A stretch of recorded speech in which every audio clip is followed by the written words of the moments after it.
Welcome students.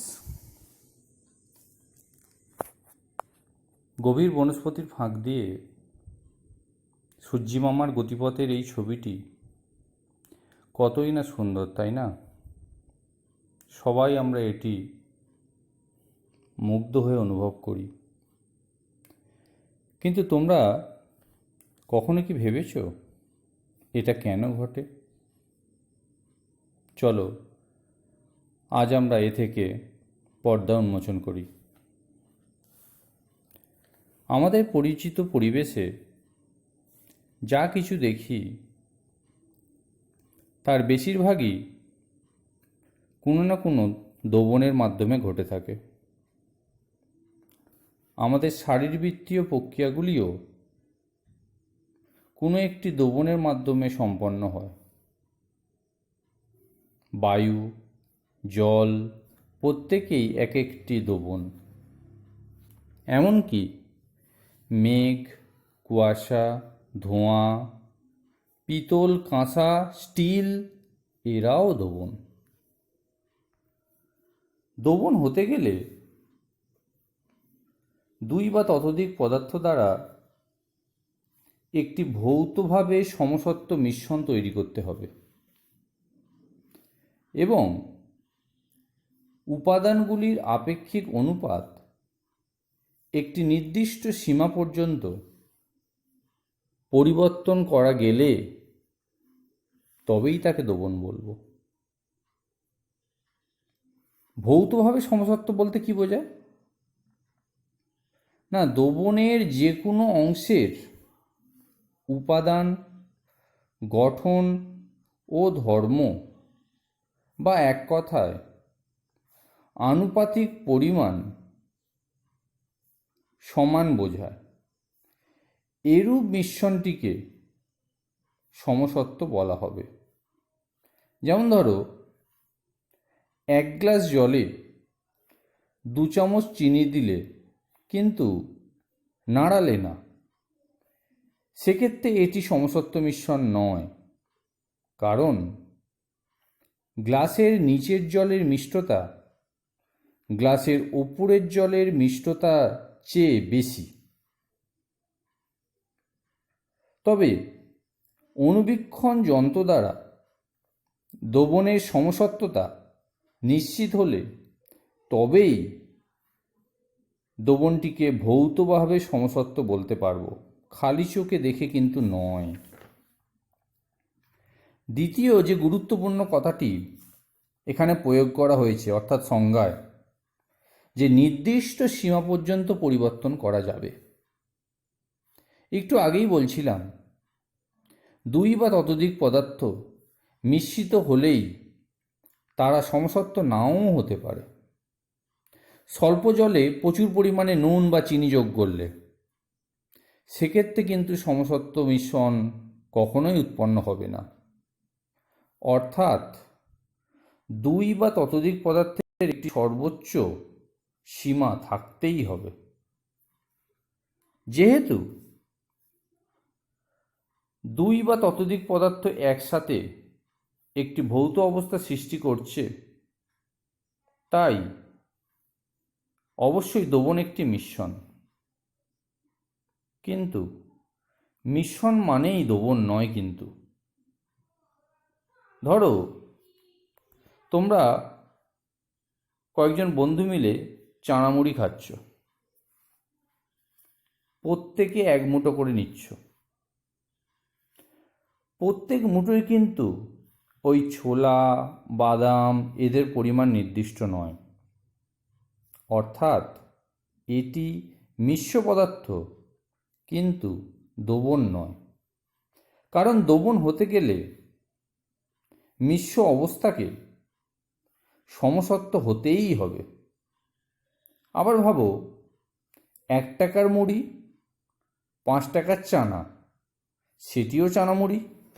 আবার 1 টাকার মুড়ি, 10 টাকার চানা, সেটিও চানামুড়ি।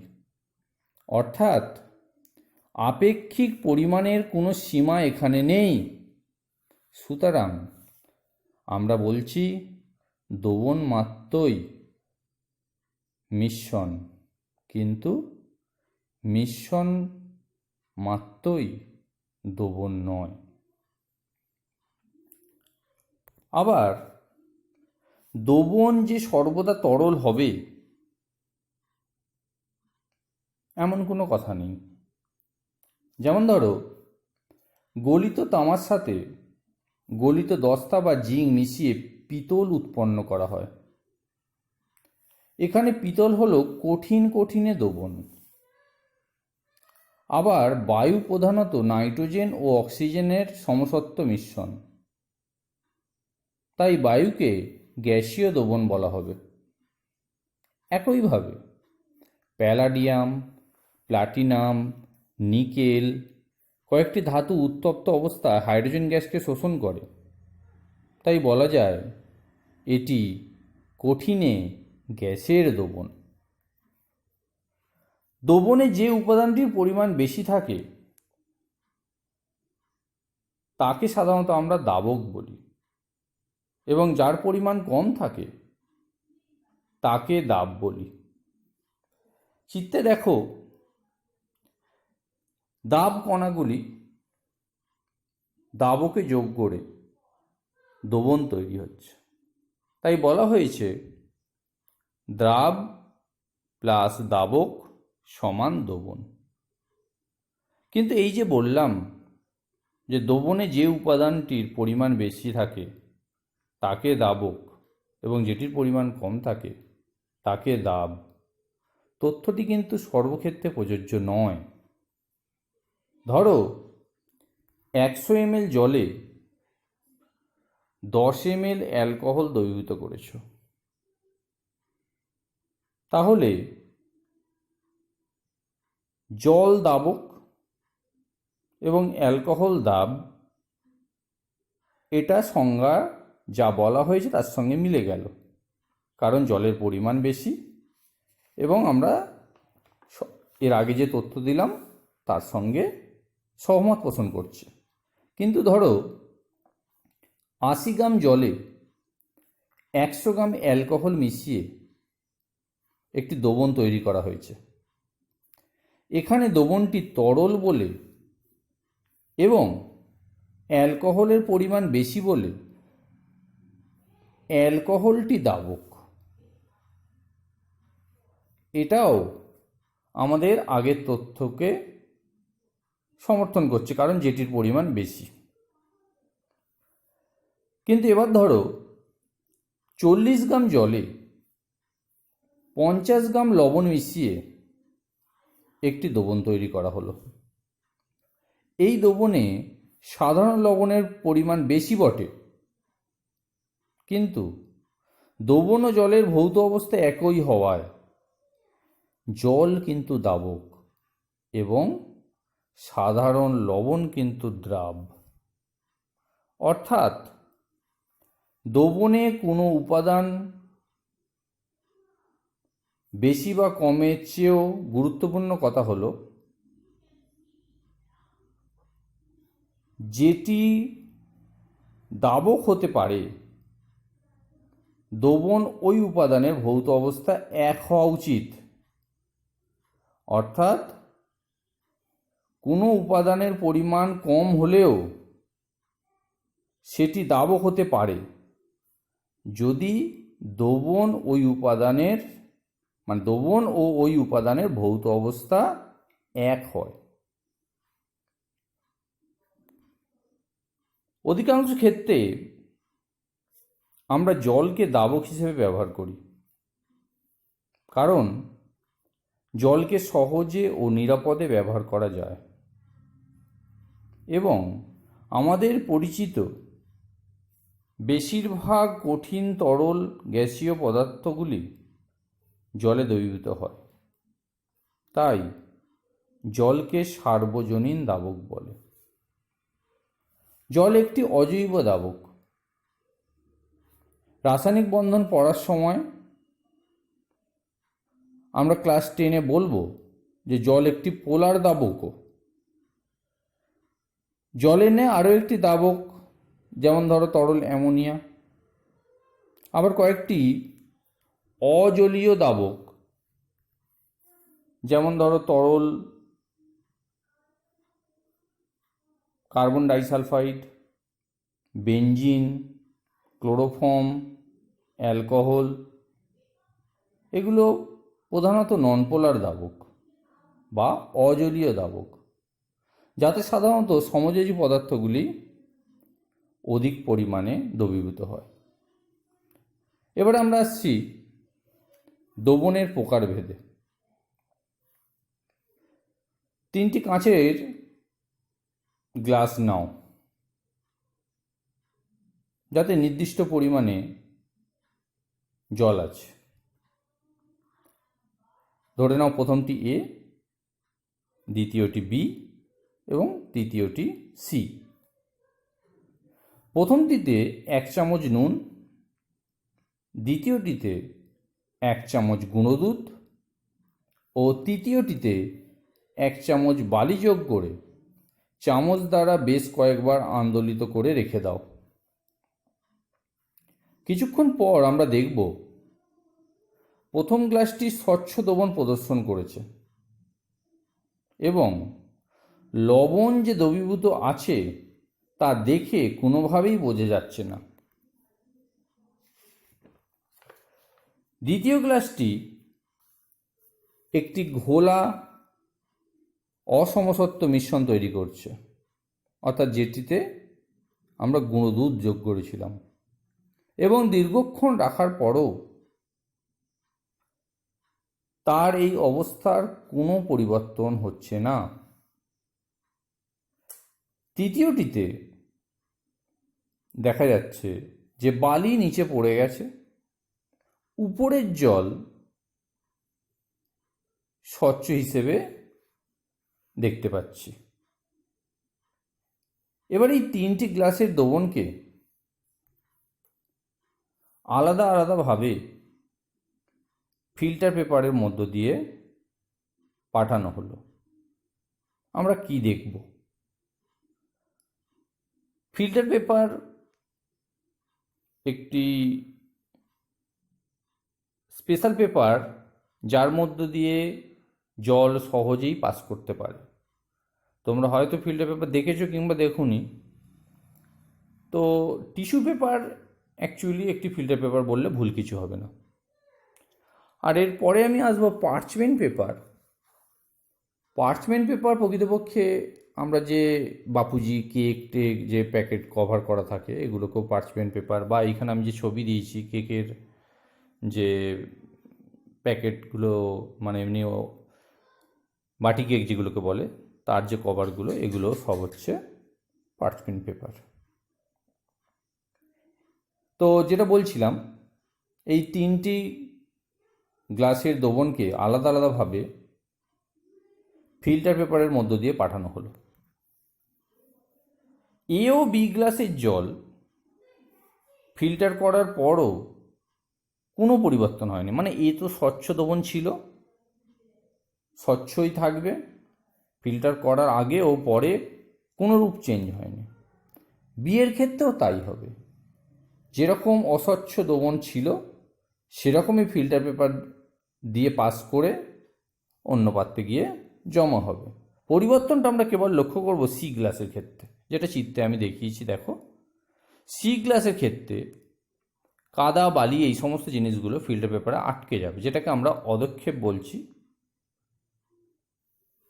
আর পরিশ্রুত যে তরলটা সেটা নিচে এসে জমা হচ্ছে। তো এই ক্ষেত্রে কি দেখতে পাচ্ছি না, যেটা ফিল্টার পেপারে আটকে যাচ্ছে সেটাকে আমরা অদক্ষেপ বা প্রলম্বিত পদার্থ বলছি। এরপর এ ও বি গ্লাসের জল পুনর্বার একইভাবে ফিল্টার পেপারের বদলে পার্চমেন্ট পেপার দ্বারা ফিল্টার করা হলো। এবার দেখা গেল এ গ্লাসের জল আবার পূর্বের ন্যায় স্বচ্ছ হয়ে আসছে, কোনোরূপ পরিবর্তন হচ্ছে না। এদের আমরা ক্রিস্টালয়েড বলছি, এবং ক্রিস্টালয়েড পদার্থের দ্রবণকেই আমরা বলবো প্রকৃত দ্রবণ। কিছু ক্রিস্টালয়েড পদার্থ যেমন ধরো খাদ্য লবণ, ইউরিয়া, চিনিকেও বলতে পারি। বি গ্লাসের জল কিন্তু পার্চমেন্ট কাগজ ভেদ করে যখন যাচ্ছে তখন ঈষৎ অস্বচ্ছ অবস্থায় থাকলেও আগের থেকে অনেকটাই পরিশ্রুত অবস্থায় পাবো এবং পার্চমেন্ট পেপারে অল্প কিছু পরিমাণ পদার্থ জমে থাকতে দেখব। হয়তো চোখ দিয়ে দেখে ভালো করে বুঝতে নাও পারি, কিন্তু হাত দিলে অনুভব করতে পারবো। তবে হ্যাঁ, আল্ট্রা মাইক্রোস্কোপ দ্বারা দেখলে এদেরকে দেখা যাবে। বিজ্ঞানী টমাস এদের নাম দেন কোলয়েড। এদের মানে ওই যে ঘোলা দুধের দ্রবণটাকে বলেছিলাম। তো একটু আগেই বললাম যেটা কোলয়েড দ্রবণ যদি আমরা এরকম পার্চমেন্ট ফিল্টার পেপার দিয়ে পাস করি তাহলে কিন্তু সেও যেমন ছিল তেমনই যাবে। তবে যদি পার্চমেন্ট পেপার দিয়ে পাস করি সেক্ষেত্রে প্রায় স্বচ্ছ দ্রবণ আমরা পাবো। বিজ্ঞানী টমাস এদের নাম দিচ্ছেন কোলয়েড। উদাহরণ স্টার্চ, অ্যালবুমিন, গাম, এগুলো। আরও সহজ উদাহরণ দিচ্ছি, ধরো জলে আটা গোলা, জলে সাবু গোলা কিংবা ভাতের ফ্যান। এগুলোকে আমরা রেখে দিলেও এরা কিন্তু থিতিয়ে পড়ে না, এরা যেমন ছিল তেমনই থাকে। এখানে একটি কথা বলে দিই, কোলয়েডীয় দ্রবণ এবং প্রলম্বন থেকে একটু আলাদা করে বোঝানোর জন্য এই প্রকৃত দ্রবণ কথাটি যোগ করে দেওয়া হয়েছে। প্রকৃতপক্ষে দ্রবণ আর প্রকৃত দ্রবণ ব্যাপারটা কিন্তু একই, যাতে করে আমরা কোলয়েডীয় দ্রবণ, কারণ এই যে কোলয়েড কথাটা বলছি তার সঙ্গে সঙ্গে দ্রবণ হিসেবেও আমরা প্রসঙ্গটা এনে ফেলি, তো যাতে না সমস্যা তৈরি হয় সেই জন্য দ্রবণের বদলে এই প্রকৃত দ্রবণ কথাটি প্রয়োগ করেছি।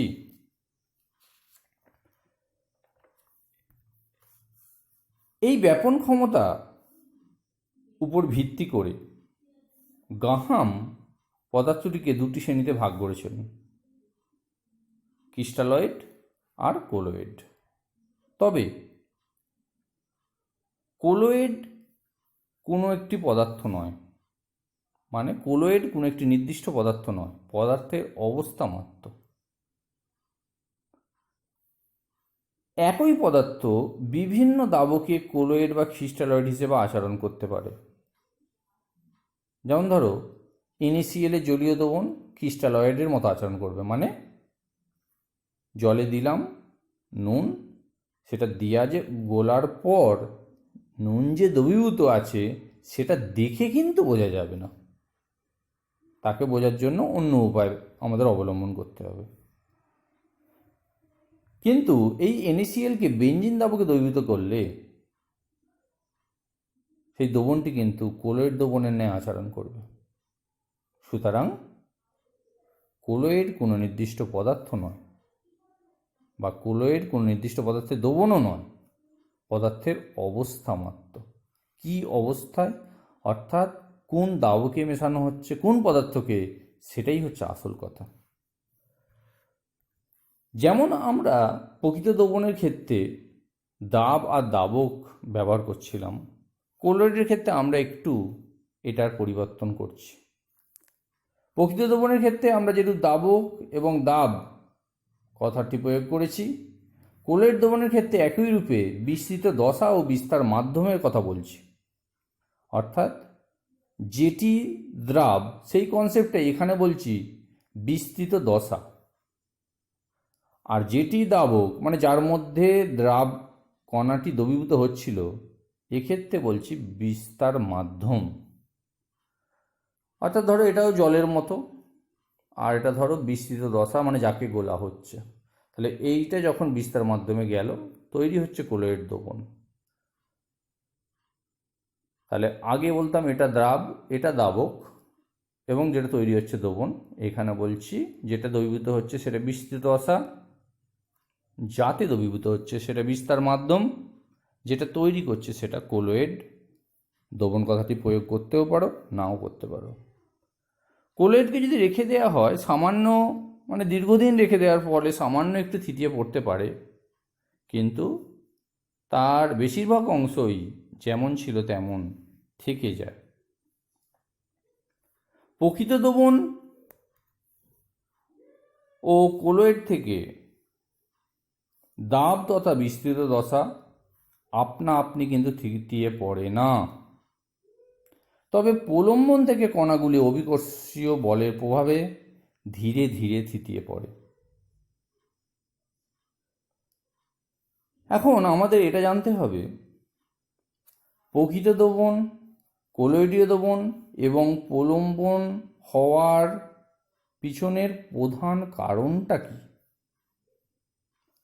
কোনো দাবক কণাকে যখন কোনো নির্দিষ্ট দাবকে যোগ করা হয় তখন দাবক কণা দ্বারা দ্রাব কণাগুলি পরিবেষ্টিত হয়।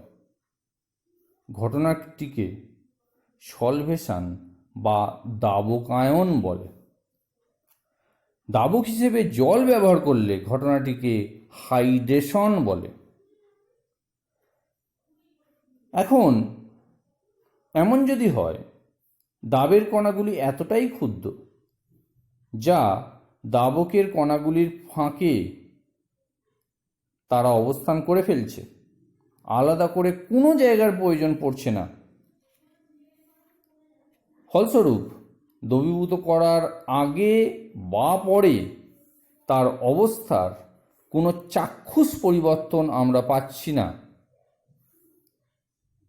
যেটা আমরা 1 চামচ নুন দেবার পূর্বে বা পরে 1 গ্লাস জলের ক্ষেত্রে পর্যবেক্ষণ করি। এরাই প্রকৃত দ্রবণ। এদের কণার ব্যাস 1 ন্যানোমিটারের কম। আমি এখানে চিত্রধর দেখিয়েছি যে একটি বিকারে নুন গোলা জল রাখা আছে। এখন নুন গোলা জল যদি দেখি আমাদের কিন্তু দেখে বুঝতে পারবো না যে আদৌ নুনটা দ্রবীভূত আছে কি নেই। প্রকৃতপক্ষে নুন অর্থাৎ সোডিয়াম ক্লোরাইড এমন একটি যৌগ, ক্লাস 10-এ তোমরা এই নিয়ে ডিটেলসে পড়বে, তাও আমি একটু কনসেপ্ট দিয়ে রাখি। NaCl এটা আয়নীয় যৌগ যার মধ্যে Na+ আর Cl- অর্থাৎ সোডিয়াম আয়ন ও ক্লোরাইড আয়ন থাকে। জলও একটি পোলার দাবক। পোলার কাকে বলে? যার দুটো মেরু থাকে। মেরু কাকে বলে? ধরো একদিকে ধনাত্মক প্রান্ত, একদিকে ঋণাত্মক প্রান্ত, এইরকম টাইপের। তো কি করে Na+ গুলোকে আর Cl- দেখো এখানে প্লাস ফর্মে দেওয়া আছে, এই যে বেগুনি রঙের যে ছবিটা অংশটা আছে এটা হচ্ছে ধরো Na+ মানে সোডিয়াম আয়ন, তাকে জলের পার্টগুলো ঘিরে ফেলছে। কোন দিকটা ঘিরছে দেখো, লাল পার্টটা অক্সিজেন, H2 এর অক্সিজেন।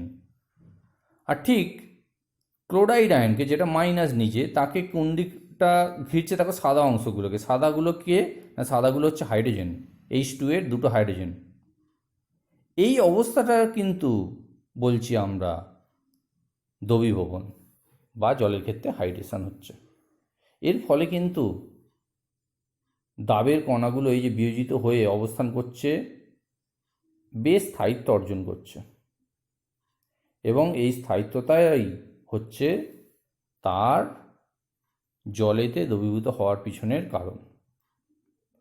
এখন যদি কণাগুলোর আকার এর থেকে বড় হয়ে যায় তখন সমস্যাগুলো তৈরি হয়। যদি কণাগুলোর আকার 100 ন্যানোমিটারের বেশি হয় তারা দাবকের দ্বারা কোনো প্রভাবিত হয় না এবং প্রাথমিকভাবে অস্বচ্ছ অসমসত্ব দ্রবণ উৎপন্ন করলেও সময়ের সাথে সাথে অভিকর্ষের প্রভাবে এরা থিতিয়ে পড়ে। এই মিশ্রণকে প্রলম্বন বা সাসপেনশন বলে, যেটা আমরা এই বালিগোলা বা কাদাগোলা জলের ক্ষেত্রে বলেছিলাম, থিতিয়ে পড়ে যাবে কিছুক্ষণ পর। এই ঘটনাটা হচ্ছে সাসপেনশন বা প্রলম্বন, যেটাকে আমরা অদক্ষেপ রূপে ফিল্ড পেপারে আটকে যেতে দেখলাম। এদের কণাগুলোর আকার যথেষ্ট বড়। কনসেপ্টটা এমনি বাস্তবেও ভাবো, বালির কণা তুলনামূলক অনেকটা বড়। পড়ে রইল এদের দুজনের ঠিক মাঝামাঝি অবস্থা। মাঝামাঝি মানে প্রকৃত দ্রবণের ক্ষেত্রে কি বললাম, কণাগুলোর যে ব্যাস 1 ন্যানোমিটারের কম, প্রলম্বনের ক্ষেত্রে কি বললাম, 100 ন্যানোমিটারের বেশি, তাহলে পড়ে থাকছে কি, এই যে 1 বেশি, আবার 100 nm কম, এই জায়গায় না এদের কণাগুলোর আকার দাঁড়াচ্ছে দাবকের কণার আকারের প্রায় সমান। সমস্যাটা এইখানে। তো যদি কণার ব্যাস 1 nm থেকে 100 nm এর মধ্যবর্তী হয়, তারা অস্বচ্ছ, অসমসত্ব কিন্তু স্থায়ী মিশ্রণ তৈরি করে, যা ফিল্টার পেপারের মধ্য দিয়ে অতিক্রম করে যায়, কিন্তু পাঁচপেন পেপার বা পানিজ কিংবা উদ্ভিজ ঝিল্লির ন্যায় অর্ধবেদ্য পর্দার মধ্য দিয়ে যেতে পারে না। এরূপ স্থায়ী মিশ্রণকে কোলয়েড দ্রবণ বলছি। স্টার্চ, জিলাটিন, গাম, সিম্পল ভাতের ফ্যান ইত্যাদির জলীয় দ্রবণ এর উদাহরণ। কোনো দ্রবণ কোলয়েড হওয়ার পিছনে অনেক কারণ আছে।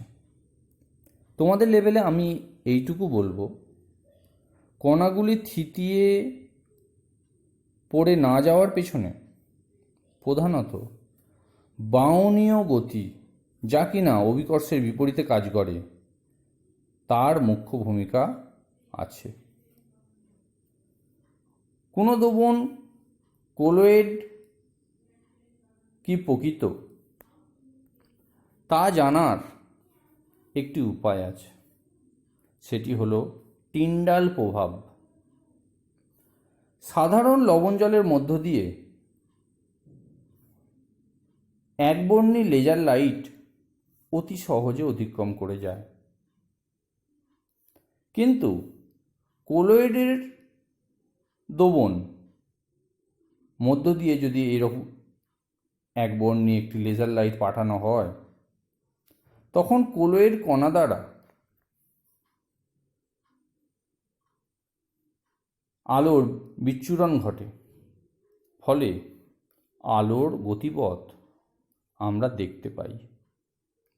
অবশ্যই এই দেখতে হয় আলো যে পথে যাচ্ছে সেই পথ ব্যতীত অন্য কোনো দিক দিয়ে। খুব ভালো হয় যদি তার সঙ্গে সমকোণে আমরা চোখ রাখি, মানে আমরা যে দিক দিয়ে দেখছি, দেখো আলো যে দিক দিয়ে ফেলা হচ্ছে আর আমরা যেটা দেখছি এটা প্রকৃতপক্ষে 90 ডিগ্রি কোণে আমরা দেখছি। তো টিন্ডাল প্রভাব এমন একটি পরীক্ষা যার দ্বারা কিন্তু আমরা এই কোলয়েড না ক্রিস্টালয়েডের দ্রবণ, অর্থাৎ প্রকৃত দ্রবণ না কোলয়েড দ্রবণ, আমরা সহজেই পার্থক্য করতে পারছি। এবারে আমরা যেটা শুরুতে আলোচিত করছিলাম সেই প্রসঙ্গে আসি। এই যে গাছের ফাঁক দিয়ে সূর্যরশ্মির গতিপথ যা আমরা দেখি, এটাও কিন্তু টিন্ডাল প্রভাব। গভীর বনস্পতির আবহাওয়ার মধ্যে বাষ্পমোচনের হার যথেষ্ট বেশি এবং এ থেকে উদ্ভূত জলকণার পরিমাণও বেশি। এই জলকণার আকার বৃহৎ হলে তার দ্বারা সহজেই আলোর বিচ্ছুরণ ঘটে তথা টিন্ডাল প্রভাব পর্যবেক্ষিত হয়। আমরা পরের পার্টে কোলয়েড দ্রবণের আরও ডিটেলসে আলোচনা করব। তোমরা পরের ভিডিওর জন্য অপেক্ষা করো।